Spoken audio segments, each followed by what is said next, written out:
আজ মুর্শিদাবাদে যান বিজেপি রাজ্য সভাপতি সুকান্ত মজুমদার। জাফরাবাদে যান তিনি। জাফরাবাদে নিহতদের বাড়িতে যান, সেখানে নিহতদের পরিজনদের সঙ্গে কথাও বলেন। আমি উপরের সাথে কথা বলছি, আমি দিল্লি গেলে পরে গৃহমন্ত্রী অমিত শাহের সাথে দেখা করে আপনাদের সমস্ত বিষয়টা বলবো এবং এই ক্যাম্পের বিষয়টা বলবো, ঠিক আছে? আমাদেরকে পালিয়ে যেতে হবে, বিএসএফ চলে গেলেই আমাদেরকে পালিয়ে যেতে হবে, উপায় নাই আমাদের, উপায় নাই। চলে গেলে আবার হুমকি দিচ্ছে, ওরা আবার মারবে, মারধর করবে। বিএসএফ থাকবে, এখন চিন্তা নেই, আমরাও যতটা পারছি চেষ্টা। আমরা দেখছি যতক্ষণ রাখা যায় বিএসএফ, আমাদের পার্মানেন্টলি বিএসএফ এর ক্যাম্প চলছে, পার্মানেন্টলি বিএসএফ এর ক্যাম্প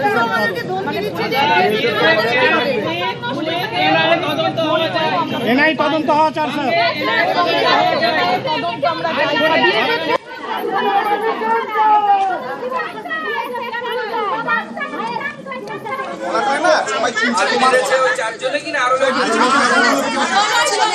কথা বলবো, আমাদের প্রতিনিধি প্রণব রয়েছেন এই মুহূর্তে আমার সঙ্গে।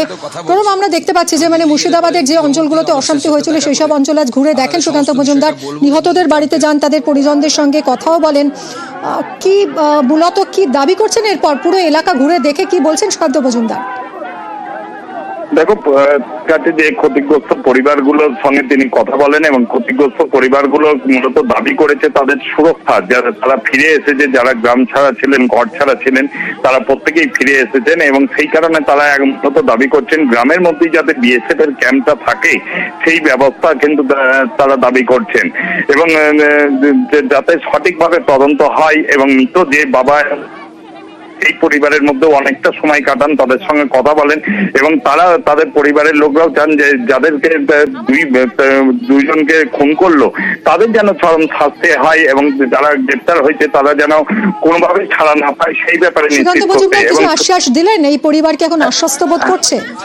হ্যাঁ, সুকান্ত মজুমদার তাদের সঙ্গে কথা বলেন এবং তাদেরকে আশ্বাস দিয়েছেন এবং যাতে গ্রামের মধ্যে যাতে বিএসএফ এর হয় সে ব্যাপারে তিনি যেখানে জানানোর সেগুলো জানাবেন বলে কিন্তু জানিয়েছেন এবং যে যারা খুনি, যারা ধরা পড়েছে, গ্রেপ্তার হয়েছে তাদেরও যাতে উপযুক্ত শাস্তি হয় সে ব্যাপারে কিন্তু আশ্বাস দিয়েছেন এবং পরিবারের লোকরাও কিছুটা হলেও আশ্বাস পেয়েছেন। ধন্যবাদ প্রণব। আমি দিল্লি গেলে পরে গৃহমন্ত্রী অমিত শাহের সাথে দেখা করে এলাকা বাসিন্দাদের রিফিউজি ক্যাম্পে গেছিলাম, প্রত্যেকেরই একই দাবি ছিল এলাকায় স্থায়ী বিএসএফ ক্যাম্প দরকার।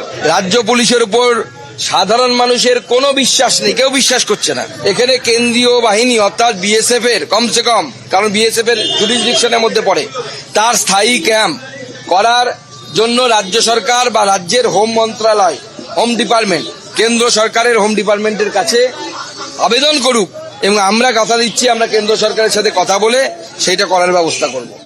শালবনীতে জিন্দালদের পাওয়ার প্ল্যান্টের শিলান্যাস করলেন মুখ্যমন্ত্রী। 800 মেগাওয়াটের 2টি বিদ্যুৎ প্রকল্পের বাস্তবায়ন। শালবনীতে জিন্দালদের 800 মেগাওয়াটের 2টি ইউনিটের শিলান্যাস করলেন মুখ্যমন্ত্রী। এর ফলে 23 জেলার মানুষ উপকৃত হবেন বলে জানান মুখ্যমন্ত্রী। জিন্দালদের প্রজেক্ট থেকে 15,000 কর্মসংস্থানের আশ্বাস দিয়েছেন মুখ্যমন্ত্রী মমতা বন্দ্যোপাধ্যায়। জিন্দালদের থেকে সরকার বিদ্যুৎ কিনবে বলেও জানান মুখ্যমন্ত্রী।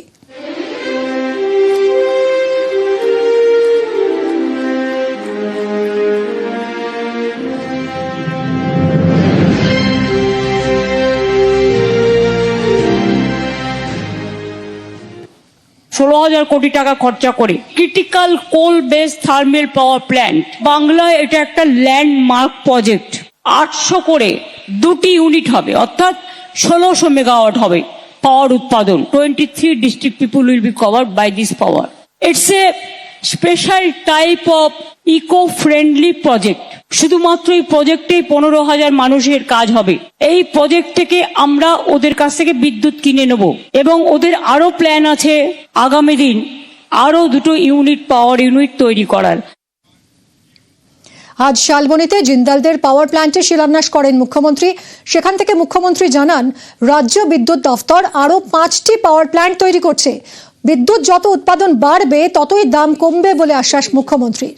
ডিজিটাল প্রদীপ প্রজ্বলনের মাধ্যমে These two that JSW is doing, and from West Bengal Power Department they are also doing 5 new power projects, Santaldi, Durgapur, and also Sagardighi is nearby completion. এবং এগুলো রাজ্যের মুকুটে একটা বড় মুকুট। যত পাওয়ার ডেভেলপমেন্ট হবে তত কিন্তু বিদ্যুতের দামটা পড়তি পর্যায়ে আসবে, যত পাওয়ার ইনক্রিজ হবে। শালবনীতে জিন্দালরা 2টি পাওয়ার প্ল্যান্ট, রাজ্য বিদ্যুৎ দফতরের আরও 5টি পাওয়ার প্ল্যান্ট তৈরি। রাজ্যের মুকুটে বড় পালক বলে মন্তব্য মুখ্যমন্ত্রীর। যত বিদ্যুৎ উৎপাদন বাড়বে ততই দাম কমবে বললেন মুখ্যমন্ত্রী। দেউচা পাঁচামিতে কয়লা উত্তোলন শুরু হলে আগামী 100 বছর বিদ্যুতের কোনো ঘাটতি হবে না, শালবনী সভা থেকে বললেন মুখ্যমন্ত্রী। দেউচা পাঁচামির হাত ধরে এলাকার আর্থ সামাজিক পরিস্থিতি বদলে যাবে বলে মত মুখ্যমন্ত্রীর। World's second largest coal complex is coming up in Deucha Pachami, where the power plant and coal plant will supply the power. And already we have started the work since 3 months. আমাদের কিছু নিজেদের জমি ছিল vested land from our side, but so many people, they have offered their land to us also. We provided employment for all, houses or their financial packages, everything. ওখানে ঘিরে school, college, হাসপাতাল সব তৈরি হবে। And when Deucha Pachami will be completed, there will be no power crisis for coming 100 years.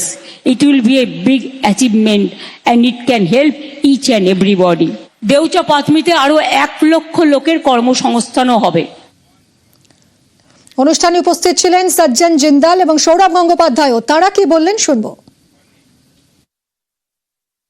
Shalbani is a dream for JSW group और इतना खूबसूरत लग रहा है, इतना डेवलपमेंट हुआ है पिछले 10 साल में, वो देखकर एकदम ऐसा लगता है कि ऐसा ही होना चाहिए हमारे देश के अंदर, इतना जबरदस्त डेवलपमेंट।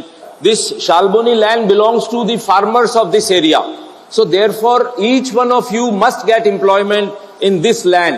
अगर इधर इंडस्ट्री लगता है, दीदी ने भी मेरे से इतनी बार बोला है कि अगर आप इधर फैक्ट्री लगा रहे हैं तो मेरे जितने भी यहाँ पर लोग हैं उनको बेनिफिट होना चाहिए।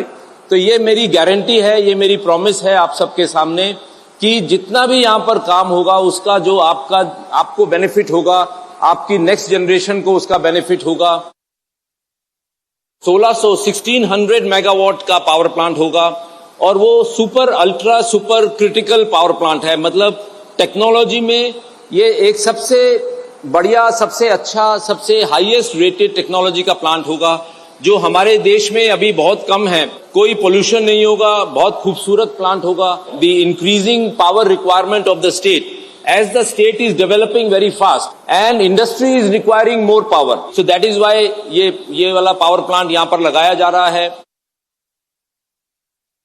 Wherever they come to build factories, power plants, institutions, they not only build factories, but they change the place around. In 5 years from now, this district of Midnapur will look completely different. আমি যখন আজকে এখান দিয়ে আসছিলাম, ভেতরে যখন ঢুকি, আমি শুধু বাঁ দিকে সিমেন্ট প্লান্ট দেখিনি, আমি ডান দিকে খেলার মাঠ দেখেছি, তার ভেতরে যারা এখানে কাজ করে তাদের জন্য থাকার ব্যবস্থা দেখেছি। So it's not just a development in terms of production of steel, power or cement, it's a development of human lives.